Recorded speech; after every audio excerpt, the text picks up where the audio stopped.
Hello, everybody. My beard was getting itchy, so I decided to trim it down a little bit.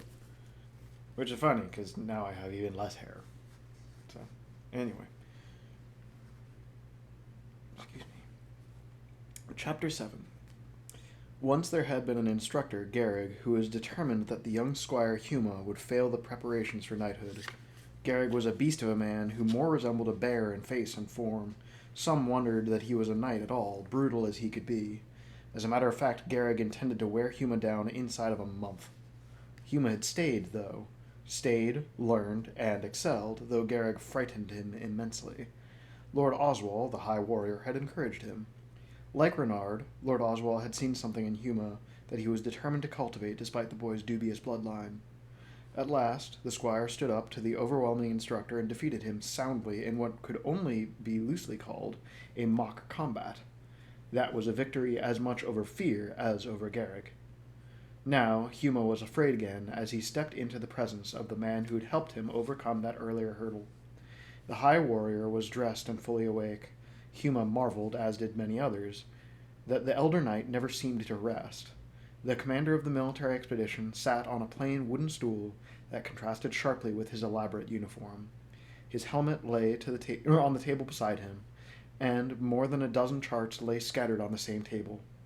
Huma felt as if the helmet too were inspecting him somehow.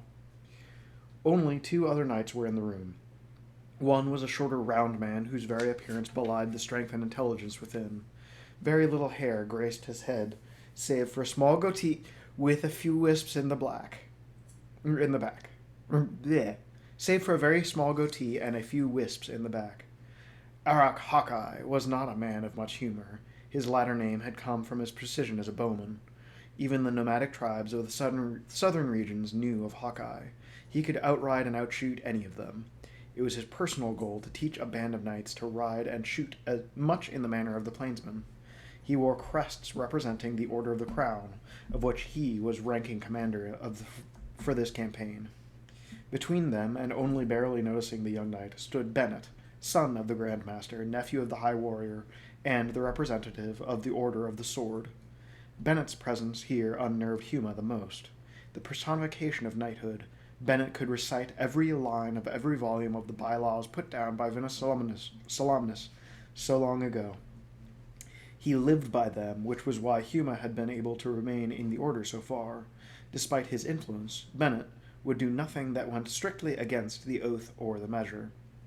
When charges concerning Huma's parentage had failed to oust the new knight, Bennett did not turn to more unsavory methods, as some, even in the knighthood, would have done.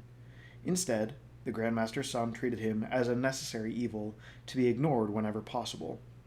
Influential as Bennett was, Huma found it difficult to make any friends as time went on.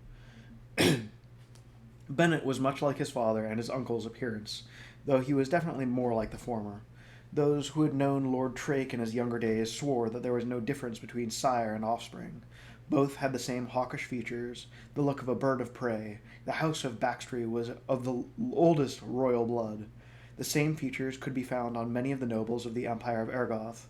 As Bennett turned away, his mind supposedly on the business at hand, Huma's eyes briefly met his. The glance was cold. "You may leave or stay as is your desire, Renard." Renard stiffened.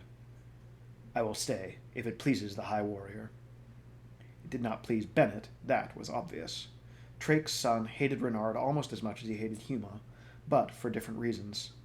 Only one person other than Lord Oswald could defeat the Grand Master's offspring in mock combat, soundly, too. For someone like Bennett, who prided himself on perfection, it was almost intolerable.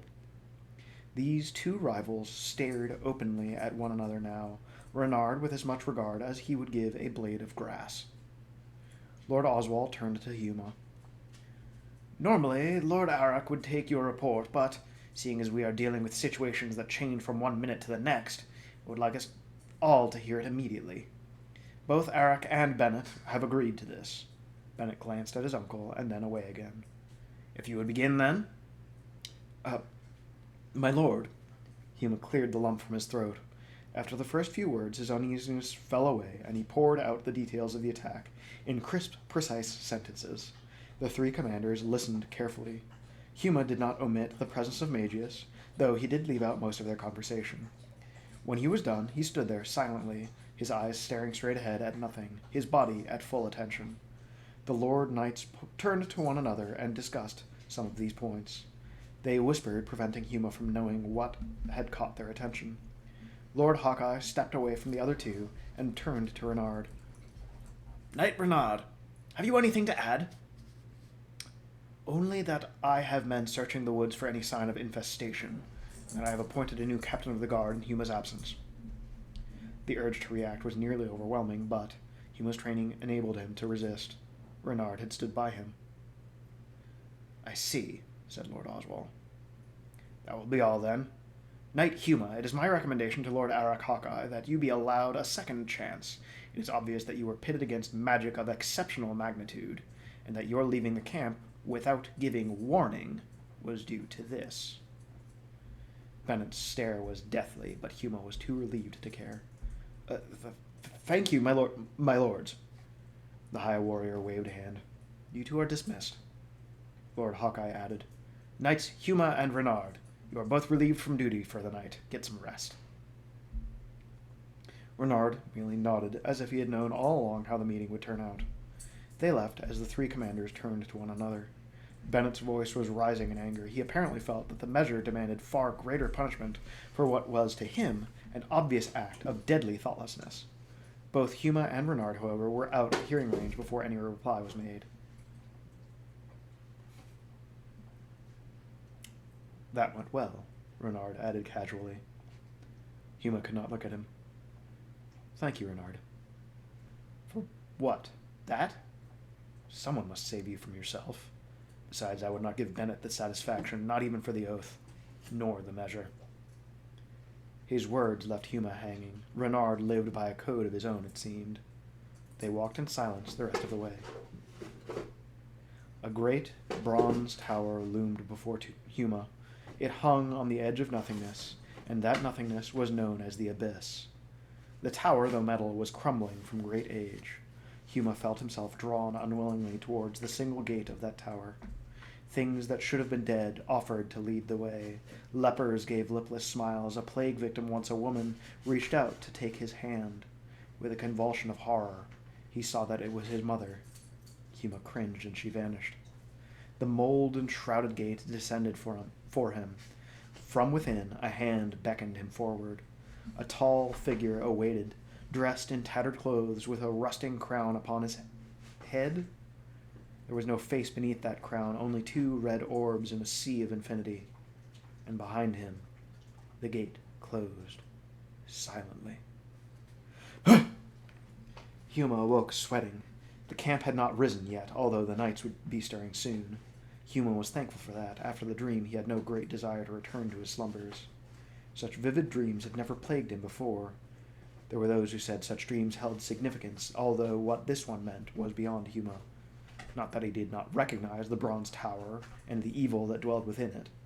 It was a vivid page from his education when a cleric of Paladin had introduced him to the gods who would throw down light. The name by which this particular evil went was Morgion, and he thrived on decay of the world. If ever a god had profited by this endless war, it was Morgion.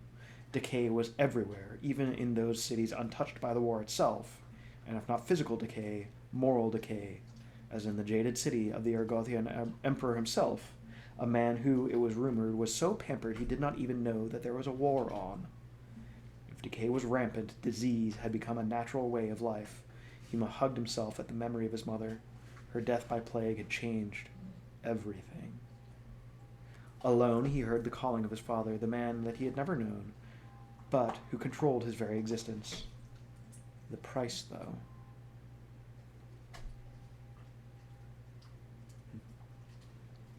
Shaking off the dream, he rose and readied himself for the day ahead. Renard had promised to speak with Lord Hawkeye about increased command for Huma. The incident concerning Magius was forgotten as far as the Gaunt Knight was concerned. There were more important things to attend to. A muffled groan made him look down. Kaz, waking from the noise, blinked and revealed two blurry eyes. The expression was so much like that of a farm animal awakening that Huma could not suppress a brief smile. The Minotaur settled back down to sleep. As of yet, Kaz knew nothing of the night's events. Satisfied that they had finally drained him of all information possible, the commanding knights had finally allowed the Minotaur a decent night's sleep. Yawning, Huma gazed out beyond the fringe of the camp to where the first glint of dawn was revealing itself between the trees. His eyes locked in gaze with the sightless orbs of that which could only be the creature that Magius had called a dreadwolf. In some past time, it might have been a true wolf. The general body structure conformed, but it was as if some perverse necromancer had raised it from the dead and only partially succeeded. Not one hair graced its bone-white body, and there did not even seem to be skin. It was like the ghost of some animal killed and skinned by a hunter, although it was a good 20 feet away. Huma could smell the odor of the night before, the stench of decay, of death. It knew that he was there. Despite the obvious sightlessness of its eyes, it sensed him, it knew him. Behind the dead eyes was a cold, evil intelligence that seemed to mock the night. Without taking his eyes from it, Huma leaned towards the Minotaur. "Kaz!" He felt Kaz stiffen. A husky whisper came back to him. "Huma." "Roll over. Look beyond me." The Minotaur did so. The eyes opened barely, and at first Kaz did not see it, as blurry-eyed with sleep as he was.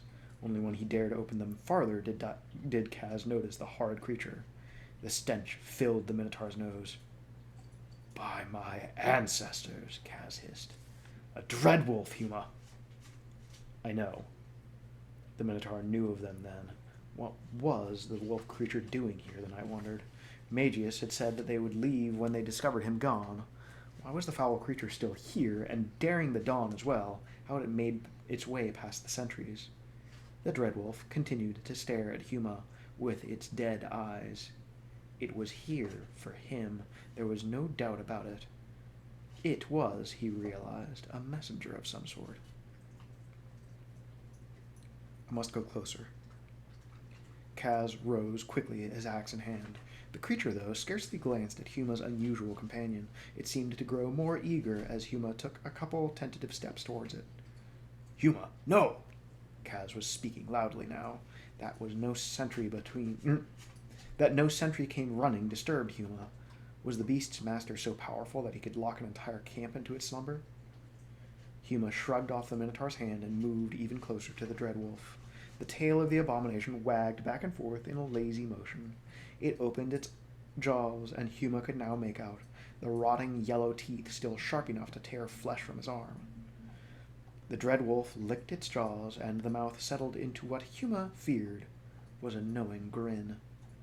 When the knight had dared to step within 10 feet of it, the creature opened its maw again, and what came out startled Huma so much that he was almost ready to turn and run. "Huma." Behind him, Kaz swore an oath. Huma steadied himself. His sword was out, but he did not know how much good it would do against an unliving thing like this. "Huma." His name came more clearly now, and it was followed by dark laughter. "Who are you? What do you want?" The dreadwolf seemed to contemplate him before it spoke again. When it did, the amusement was more than obvious. "You gave us a merry chase, Knight of Solamnia. Cost us a valuable servant, too. We think you be as great a danger as your treacherous friend Magius." "Magius?" Huma showed no reaction to the foul creature. Did they have Magius? "We know where he is now. He will learn what it is to betray Galandrakos." Galandrakos, leader of the renegades, servant of the Dark Queen. Huma knew the name and knew the evil behind it. As if in contempt, the dreadwolf sat on its haunches. Huma wondered briefly whether it had any reasoning of its own, or whether it was merely a puppet of a controlling force. "Crinus was very taken with you after that brief clash. He was very near to capturing your friend when you happened along. No surprise when he realized who you were. Your good friend Magius used you as a decoy, young knight. Did you realize that?" Heavy footsteps beside Huma told him that Kaz had moved closer. The Dreadwolf turned its sightless eyes towards the Minotaur, briefly, and then ignored him. Resuming its speech. It was the desire of Crinus to pluck you from the camp personally and remove you from to his citadel, there to battle with you at his leisure. Huma's throat felt dry. I was lucky. Luck is skill. Were you to live much longer, you might learn that. Both Knight and Minotaur tensed. Each expected the forest to overflow suddenly with the ghoulish forms of countless dreadwolves. Nothing materialized, and the single creature mocked them again with its nearly human smile. You have nothing to fear from me. No. If anything, you should fear yourself, Knight of the Crown. At the moment, you are your own worst enemy. With another laugh, the Dreadwolf sprang to its feet. Kaz swung at it, but the creature merely spun around and sprinted off into the woods. Both knew that there was no following it. What was that all about? The Minotaur wondered. He came back to mock me, it seems. Huma sheathed his sword. But why would Crinus ever even bother with someone like me? Because he is more interested in this friend of yours. Perhaps this friend is not so close to capture, and this is merely some ploy. Who is Magius? Huma briefly related the details of the night's incident. The Minotaur's face darkened as he realized all of this had happened while he had slept. As Huma finished, some of the other knights began to stir. What should I do? Kaz shook his head. I know what I might do, but your ways are not mine, Knight of Solamnia. I suggest you try the walking corpse. He seems to be your ally. Kaz was right, Huma decided. Maybe Renard could explain the words of Galen Dracos. Suddenly, a great wind picked up, and several huge shapes seemed to materialize out of the sky itself. All round the camp, knights were looking up into the sky, at a sight that could only inspire them. Majestic, winged creatures circled the camp several times. Gold, silver, bronze, copper, the dragons were magnificent in their glory. A few brass dragons flew alongside, but only a few. They much preferred the heat of the deserts. Huma estimated some 30 to 40 of the creatures, quite a massive force, especially if organized. That was the one advantage that they had over their dark cousins. The dragons of Takesis were apt to fight amongst themselves, sometimes even in battle. The dragons of light were always quick to take advantage of such incidents.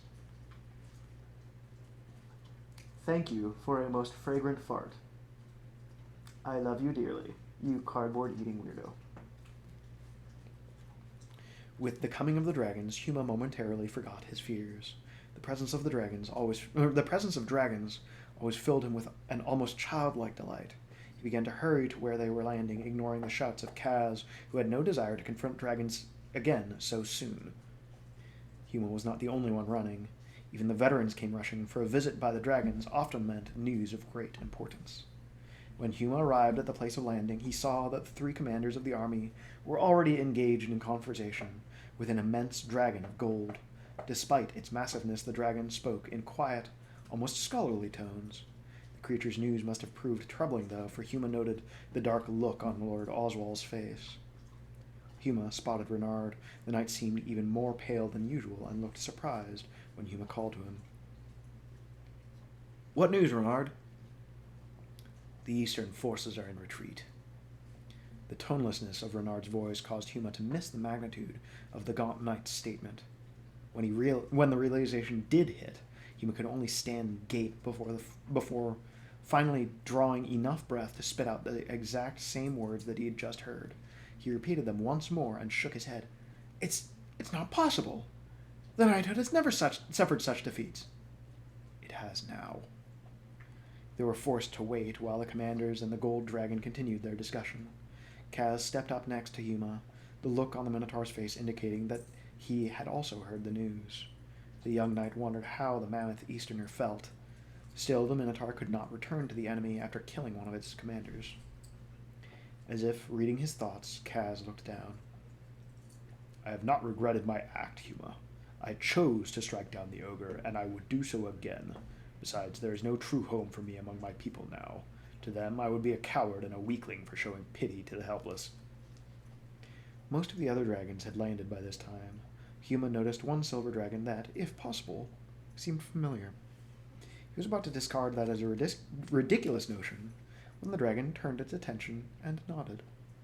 It was the same creature that had carried them to safety, the same dragon that had confronted the deadly black beast upon which had sat the warlord Crinus himself. A horn sounded from the direction of the front, a single mournful wail that died a slow death, as if he who blew the horn had lost all hope, as well he might have. The blackness once more was spreading across the heavens. Within minutes it would overwhelm the first lines of the knights. Only the gods knew what would happen within its range. Bennett and Arak Hawkeye cursed loudly, while Lord Oswald now truly looked like an old man. His shoulders sagged and he was forced to turn away from the dragon. The Leviathan said nothing, but its sympathy was evident. "My lord!" Bennett was now shouting. The wind was picking up rather quickly. Some of the dragons beat their wings nervously, sensing, perhaps, the sinister powers summoned to conjure this new threat. Lord Oswald seemed to recover at the sound of his nephew's voice. Wasting no more time, he ordered the men to prepare for battle and lie in the nearest hollow. The camp would be left at the mercies of the wind. Now was not a time for tidiness. Now was life or death. Lowering his visor, Renard shouted, "It was a ploy, our defeat of that other darkness. I'll wager that the mages will find themselves up against even greater odds when they attempt to push it back, and I'll wager they lose." The wind forcing his breath back into his lungs, Huma followed the other knight's example and lowered his visor. Then he gasped for air. Kaz beside him was forced to tolerate everything. Huma knew that the Minotaurs sailed the roughest seas with relative ease, but still, Kaz had both his hands over his face, and he'd fallen to one knee. Even so, the wind continued to grow. Loose equipment was beginning to blow away. The horses snorted wildly as a tent was torn from its stakes and tossed among them. Huma rushed over and pulled it free of the beasts. Unable to maintain his hold on the tent, Huma watched it go whirling away into the woods. The entire area became a death trap of 100 assorted forms. The campfires were blown high and wild by the wind, and some tents burst into flames. Kaz was forced to cover his eyes, lest he be blinded by the dust rising from the earth. "Sargus, forgive me, it's the king of all hurricanes, but on land!" Indeed, the Minotaur's words seemed to ring true. No tornado nor storm that Huma had ever witnessed contained the power to cause such destruction. Trees were bending perilously close to the ground. A little more pressure, and they would be torn from the earth and flung skyward. There appeared to be no let-up in the raging darkness. It was only a matter of time. Huma battled to maintain some sort of balance. How much more terrible was it out there at the front? Only the single horn blast had given them any warning. Crinus had planned well. Gallon Dracos had planned well. Suddenly, calm reigned. The wind died to near nothing, and refuse rained upon the ground. Kaz stood, and Huma opened his visor to get a better view. "The spellcasters! They've done it!" They were far to his left. There were 12 in all, 6 of the red robes, 6 of the white. Even from his position, Huma could see the strain that they were under. This was not the storm of the other day. That had been only a pale illusion, perhaps a test, or even a trick. Whatever the case, these mages were now dealing with a power far, far stronger than they had anticipated. One of the red robes fell, exhausted. A breeze developed. A horseman cut off Huma's view. Huma looked up to see Bennett, fully in charge of himself and the situation despite all the confusion. At the moment, with his hawkish, regal face and his intricately decorated armor, he might have been one of those who had ridden with Venus Solemnis. Bennett scanned the area, then turned his gaze to the younger knight. "Get the horses! If we don't release them, they'll be killed when the magic users fall." As he spoke, another red robe quavered and stumbled. The breeze increased to a squall. "We're pulling back!" the wind forced Bennett to yell. "We must not rout, though. If we do, nothing stands between the Queen's jackals and Vingard Keep. Nothing!" The 10 remaining mages could no longer keep a unified effort. Several collapsed, and the few left standing were insufficient for the task. What kind of power were they up against? The sudden earth-shaking gale nearly threw Huma and Kaz to the ground. Bennett was only barely able to keep his horse under control. The warhorse was used to blood and steel, not wind so strong that it nearly swept the rider from the animal's back. The steed's natural instincts were to run for cover. Bennett shouted something unintelligible and then raced off. Huma, remembering his early instructions, half crawled towards where the horses screamed their protests. Kaz followed, his balance restored. He now moved more easily than Knight, thanks to his bulk. Releasing the war horses proved to be difficult. They had been worked into a frenzy and regarded any moving object as a threat. The nearest kicked at Huma, and the others snapped at his arm. Despite the danger, Huma had to get closer if he was to release them. As he drew near, the iron-shod hooves came down on him, and only because a heavy form bowed over him did he escape crippling punishment. One hoof struck his right arm, a glancing blow, but still sufficient to numb it. Huma struggled up and undid the reins. He'd hoped to calm a few of the animals and possibly ride one to safety, but they were too far gone. He was half-dragged for a couple of yards before common sense got the better of him, and he released his grip. Kaz! Huma did not see the Minotaur, and then suddenly remembered how the latter had blocked the attack by the maddened warhorse. Huma turned and saw the motionless form. Kaz had deflected the blows with his own body. The knight remembered the Minotaur's oath and let out an uncharacteristic curse. He would not have the Minotaur's death on his hands. Kaz! He kneeled next to his savior and turned him over. To his relief, the Minotaur opened his eyes. You are uninjured? The bull-headed creature asked. I should ask you that. Huma almost laughed. If Kaz had the strength to be concerned about him, then the Minotaur had the strength to live. He helped the huge creature to his feet. Can you run? The Minotaur leaned forward. Give me a moment. I fear that horse has pushed all the air from my lungs. While Kaz recovered, Huma looked around.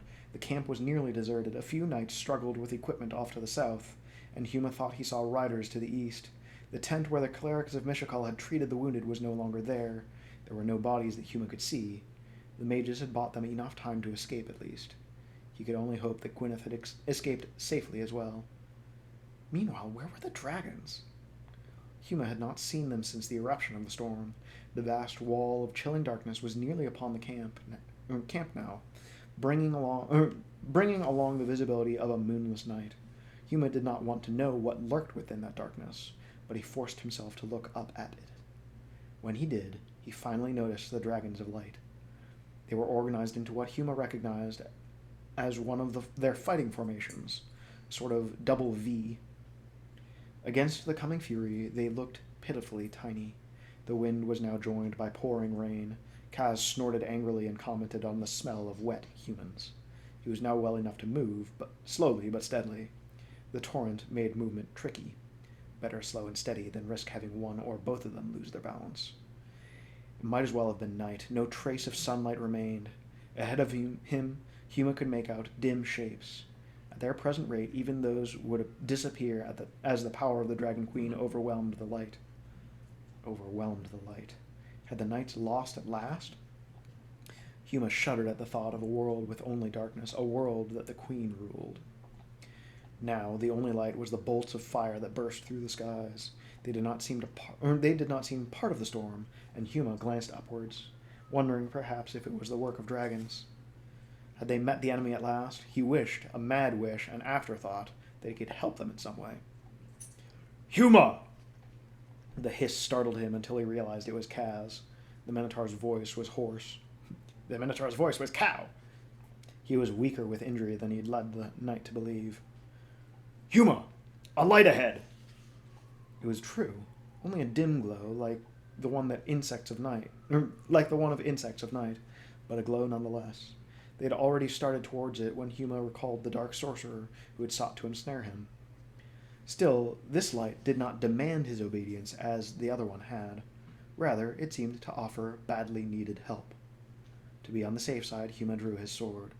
They stumbled through mud, nearly falling once. Slipping and sliding, they continued towards the light. For a time, the glow seemed no closer than before. The distance gradually lessened, though, and Huma soon realized that the light was also coming towards them. He tightened his grip on the sword. At his side, Kaz was tensed. I've been looking for you. Before them, seeming to glow himself, and quite untouched by the torrential winds and rain, stood Magius. Hello, baby girl. Opal says hello. It's not quite time for bed, but it will be soon.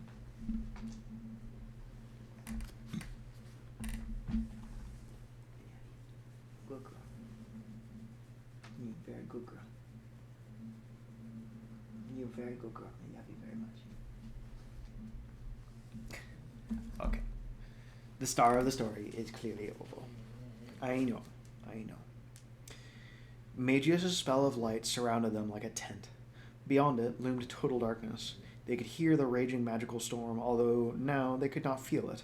The spell that protected Magius protected Huma and Kaz as well, only their footing was questionable, as the Minotaur discovered. Huma helped him to his feet. The bottom of the man-beast's body was slick with mud. Magius smiled amiably at the sight, raising Kaz's anger. Matters were not helped by the spellcaster's commentary on the slow pace of his companions, nor the way in which not one speck of mud had dared to mar the magnificence of the mage's clothing. Another spell Huma knew, because Kaz had already attempted to kick some of the muck towards the backside of their savior. The mud had halted just inches from the unsuspecting target, seemed to hesitate, and then fell to earth. Neither the knight nor the Minotaur had any idea where Magius was leading them. They only knew that they were at the last safe from the violent sorceries unleashed by the Dragon Queen's magic users. That such power was at the Evil One's beck and call had thrown Huma into a deep depression. Now, more than ever, all seemed lost. Magius abruptly raised his free hand. The glow from his person dwindled away. Only the light from his simple staff, the light which Huma and Kaz had first noticed, continued to keep them from total darkness. They could see nothing ahead of them, but they could hear that the storm had ceased. They also could hear something else, the padding of many animal paws and the heavy breathing of large creatures. Huma's hand whitened from strain as he tightened his grip on his sword. The creatures, the night dwellers, if they were able to travel with such ease, continued past. When they had been gone for several minutes and nothing followed, Magius lowered his hand. He turned momentarily back to the others. Outrunners, things bred and misbred by Galandracos. Small wonder some began to call him the Queen's mortal consort. His twisted imagination is truly worthy of her. Huma wondered who the some were of whom Magius talked. He longed to ask many questions about the mage's last few years before going off for the test. Magius had been a sarcastic, vain trickster who poked fun at his best friend and who constantly ridiculed the knighthood for its closed ways. Only Huma really understood that Magius was terribly insecure, one of the reasons he had sought to learn magic, and that the taunts thrown at Huma served another purpose. The very same knights who despised young Huma were his champions. The honor of the knighthood always came first. This Magius, while he still had a streak of mischief, had gained a serious brooding side that would overwhelm his personality. "Huma," the Minotaur whispered, "where are we going?" Both of them had assumed that Magius was leading them to wherever the Solamnic forces were regrouping, or rather where Huma hoped they were reforming. The young knight was becoming more and more certain that they were, in fact, heading in the opposite direction. Magius. The spellcaster did not even turn around. Hesitantly, Huma asked, "Are we heading back deeper into Solamnia?" "No." "Where are we going?" Despite his carefree appearance, the magic user's voice carried uncertainty, perhaps even some fear. "We are going to my citadel, my domain." Huma finally made clear his true concern. "Urgoth?" "Yes." Magius continued walking, but the other two came to a halt. Small wonder the storm had abated so soon. They were walking through enemy lines. "He's betrayed us!" Kaz reached out his bare hands. Magius' neck would be a fragile thing in the grip of the Minotaur's powerful claws. "No, Kaz!" Huma struggled briefly with the Minotaur, but Kaz would not listen. The latter fully expected to be turned over to his less than forgiving brethren and executed. The massive hands formed a circle around the mage's neck. and could go no further. The same spell that protected Magius from the mud also protected him from personal harm by physical means. The former benefit was, no doubt, just a fortunate side effect, although, with the vanity of Magius, it was difficult to say. Magius turned around, still in the near grip of Kaz. Without warning, the Minotaur swung one hand at the spellcaster's head. If he had expected to succeed by sheer force, the Minotaur was mistaken. Not only was the mage unmoved, but his attacker's hand was flung back. The magic user was wearing the irritating smile that Huma had watched him cultivate over the years. Suddenly, even in the midst of overwhelming darkness, it was the past once more. I have not betrayed you, neither of you. True, we are moving into Urgoth, but much of that land is still essentially untouched by the ogres and their foul mistress.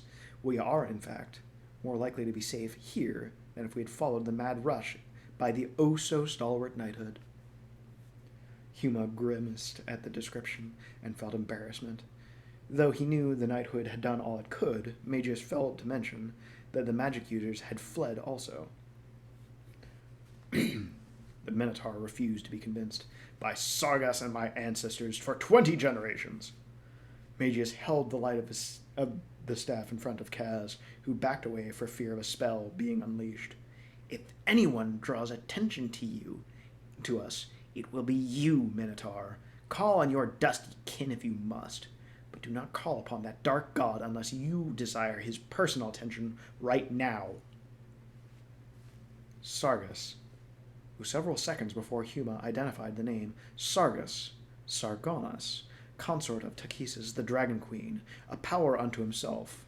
The Minotaurs worshipped him, a reflex action on the part of Kaz to be sure, but one that could carry a deadly price at a time when the gods and goddesses watched and listened with much interest. Sargas would not be pleased with the Minotaur who had fled to the safety of Paladin's appointed mortal guardians. Sargas was the god of vengeance and plots of great evil. Kaz had no choice but to be calm himself, and to bow to the human's common sense, at least in this respect. Now, Magius said, straightening his cloak, may we continue? I will tire eventually, and I have no desire to be within the range of the Queen's sentinels. For what seemed like days, they followed the mage through the darkness. Huma began to wonder if all of Urgoth lay under the shadow, and whether that shadow was now extending over Salamia as well. He felt a twinge of guilt that he was not assisting in the regrouping of the forces, but he consoled himself with the fact that he might do some good here, where the warlord would least suspect his presence. At last, the trio began to notice the failing of the darkness, as if it were either weakening or they had at last reached its boundaries. The power level used to create and maintain this monstrosity must be over 9,000. Must be monumental, said Magius. The renegades of Galandrakos are talented, but even they have their limits, yet it appears to have served its purpose. The stalemate is broken. Magius did not seem visibly concerned. Dark, spectral shapes formed, reaching for them. The demonic shapes coalesced into towering trees and thick bushes. Magius, what happened in the east? The spellcaster slowed, though his eyes were still on the path ahead. Something happened in the east? The dragons came. What, Huma wondered, had become of them? Had they all perished, including the silver one, to whom Huma had become so strangely attached? They said the east had collapsed. Magius stopped, turned, and studied his friend's face. Indeed. The mage wore a thoughtful expression. Kaz crossed his massive arms. You know a lot, magic user, much more than you are telling us. The cynical smile returned. I will do my best to enlighten you when we have reached our destination. And how long will that be? I could swear that we've been walking for days. The resplendent figure shook his golden hair. Patience. This may be the most dangerous part of the journey. As Magius turned forwards, Kaz muttered, More damned riddles. The dim forest soon lightened into near dawn, and then, quite suddenly, it was day. Overcast, as seemed perpetual on Ansalon with the Queen's coming, but day at least. The trio paused to drink it in. Even Magius seemed pleased. We should be fairly safe now. I chose the shortest, safest route possible under the circumstances, but we still have a day's journey ahead of us. I will not have Dracos or even the Blackrobes know the whereabouts of my grove. Kaz merely shook his head and looked at Huma, who could only shake his head in return. He, too, was unfamiliar with the grove of which Magius spoke. An unexpected inconvenience popped up. I'm starved, said the Minotaur. I starved. I'm Magius. No sooner had he spoken than Huma felt the ache in his stomach as well. Magius sighed. He tapped his staff, and a pouch materialized. It was plain leather, nearly as big as a knight's saddlebag, and tied shut. It's not much, but we will have to make do under such circumstances. Not much, as far as the mage was concerned, was more than enough for 3 healthy appetites, even when one belonged to a minotaur.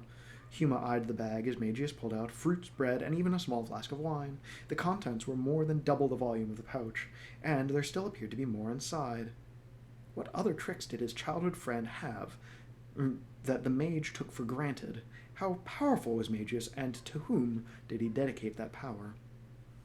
Biting into an apple, Huma studied the rich garments of the other.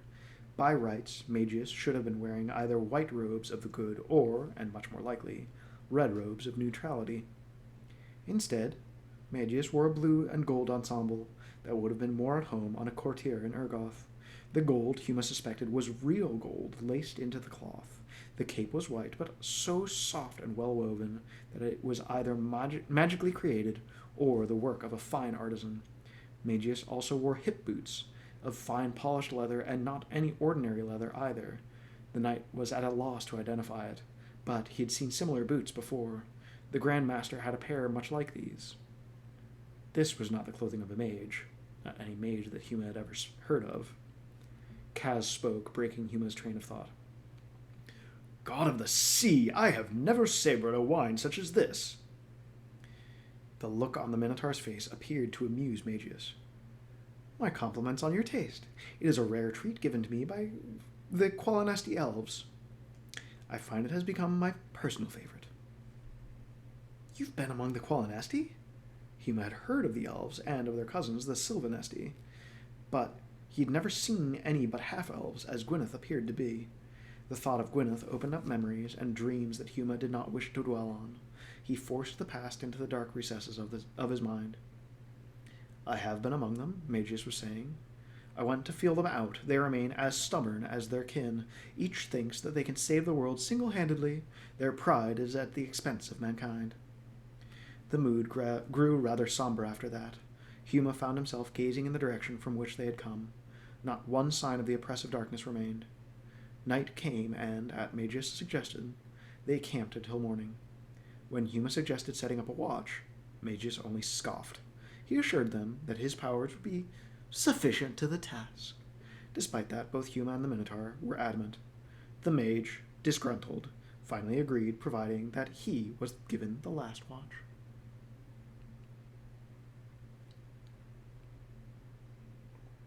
Knights who sleep deeply do not live long. This rule was one of the first that squires learned. There were far too many foes who moved in silence. Thus, knights quickly developed a sense that warned them when someone or something was near. Thus it was that Huma knew.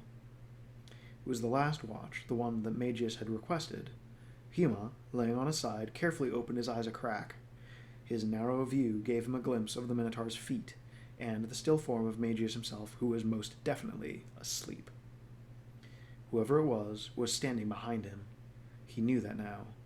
Slowly and cautiously, he turned as if still sleeping, until he was lying on his back. His hand drifted to the hilt of his sword, and he had confidence enough in his ability to think that he might yet have a chance. He opened his eyes just enough to let the day in. It was with great difficulty that he held back from shouting, through pure reflex, he rolled away and came up to one knee, sword drawn. Behind him, Kaz rose with a mad snort, more than ready for combat. It loomed higher than even the Minotaur, a tall, massive overhang of rock and vegetation. Had it been there the night before, Huma might not have noticed anything unusual about it. He might not have noticed the massive appendages of stone that could loosely be called arms. Or the massive appendages of stone that could loosely be called arms. He might not have noticed the way that the outer shell of dirt and vegetation was constantly shifting. Huma might even have missed somehow the two blue-gray crystals that seemed to stare at him that could only be some sort of face. He took in all of this in a few brief seconds. The living mound shifted slightly forwards, pulling up earth, insect, and plant life with it. It seemed not to have one true body, but to borrow from wherever it stood. Huma readied himself. Kaz had the huge battle axe poised. Then laughter filled the woods. It was laughter from Magius. Cease your posturing, brave warriors. The elemental has no intention of doing battle with you. He's mine.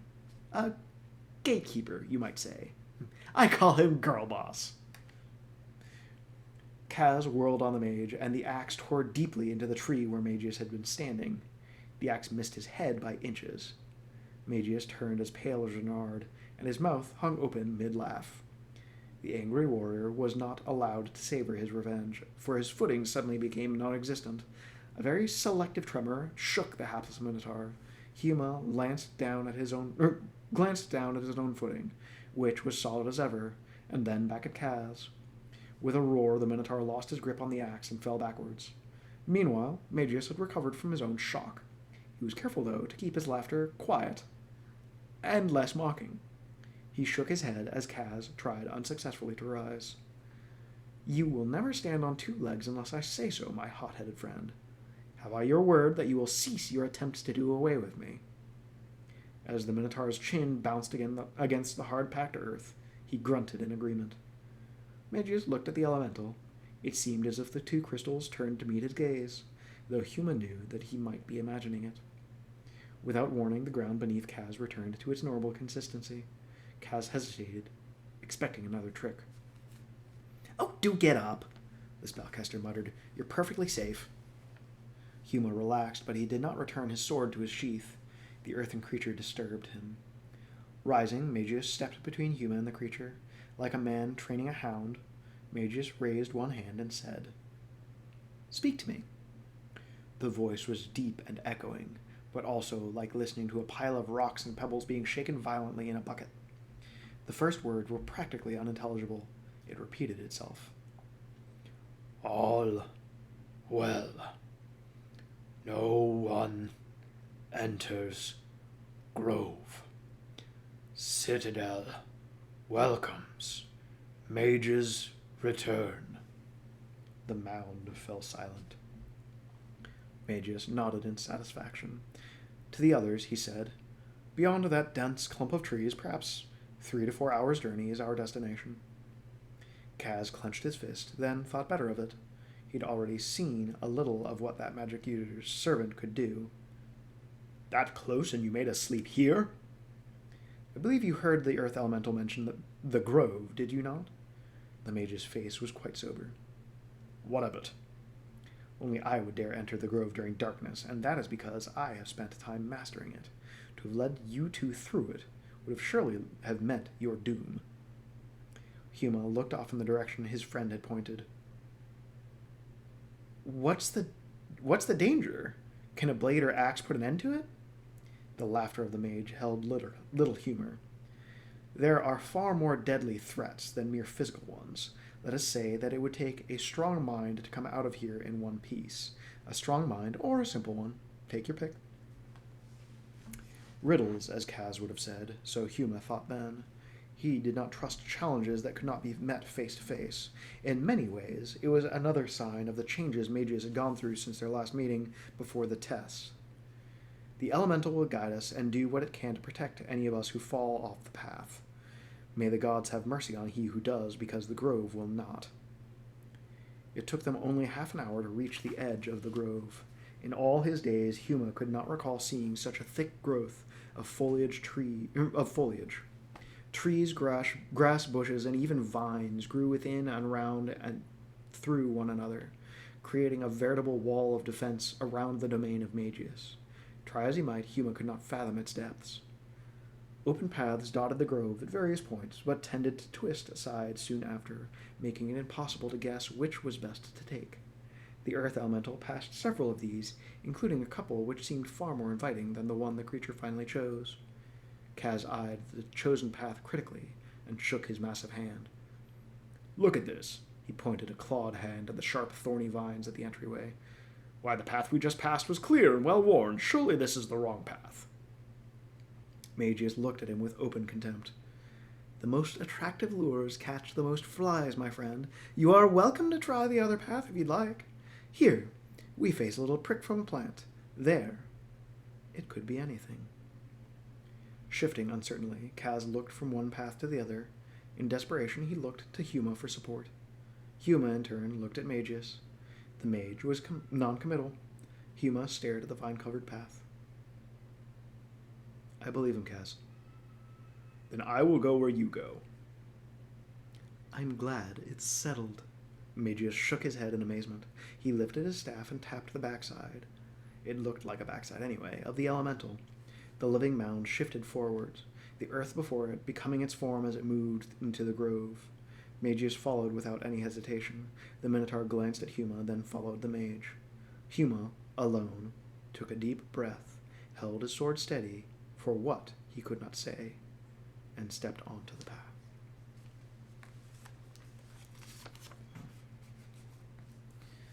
Oh, yeah. These last couple of weeks, I've had some very challenging discussions. So, hopefully this week will be a little bit easier. And